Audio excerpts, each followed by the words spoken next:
ছিল ব্যাংকক যাওয়ার তাড়াহুড়া, ক্লান্তও ছিলেন কিছুটা। শাহজালাল আন্তর্জাতিক বিমানবন্দরে যখন ক্লান্ত পায়ে সারছিলেন ইমিগ্রেশন, তখনই জানতে পারলেন দেশ ছাড়তে পারবেন না তিনি। শুধু তাই নয়, তাকে গ্রেপ্তার করে নিয়ে যাওয়া হবে থানা হাজতে, এবং এখনই। অনেকটা সিনেমার দৃশ্যের মতোই আজ সকালে এমনটা ঘটে গেল চিত্রনায়িকা নুসরাত ফারিয়ার সঙ্গে। ঢাকার ভাটারা থানায় দায়ের হওয়া একটি হত্যা চেষ্টা মামলায় রয়েছে তার নাম। শুধু তিনিই নন, 17 জন অভিনয় শিল্পীর সঙ্গে নাম রয়েছে তার।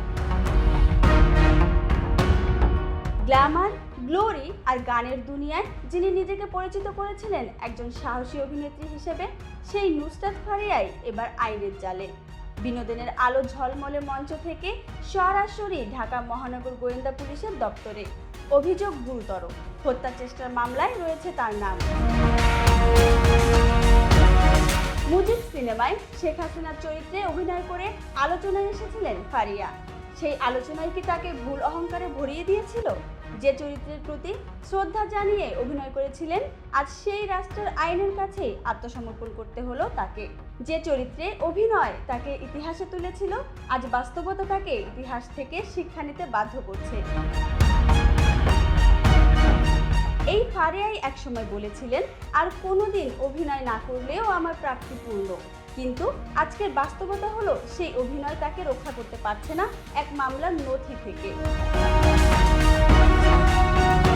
এতদিন যিনি ছিলেন গ্ল্যামার দুনিয়ার রঙিন আলোয়, আজ তার ঠাঁই গোয়েন্দা জিজ্ঞাসাবাদের টেবিলে। প্রসঙ্গ হচ্ছে, জনপ্রিয়তা কি কাউকে আইনের ঊর্ধ্বে রাখে?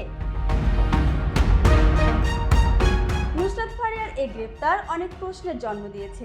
তারকাদের দায়, সমাজের প্রতি তাদের দায়িত্ব এবং জনপ্রিয়তার আড়ালে থাকা অবহেলিত নৈতিকতার। আইন তার পথে হাঁটছে। এবার দেখতে হবে ন্যায় বিচার কতটা শক্ত হাতে নিজের দায়িত্ব পালন করতে পারে। Dhaka express, desk report.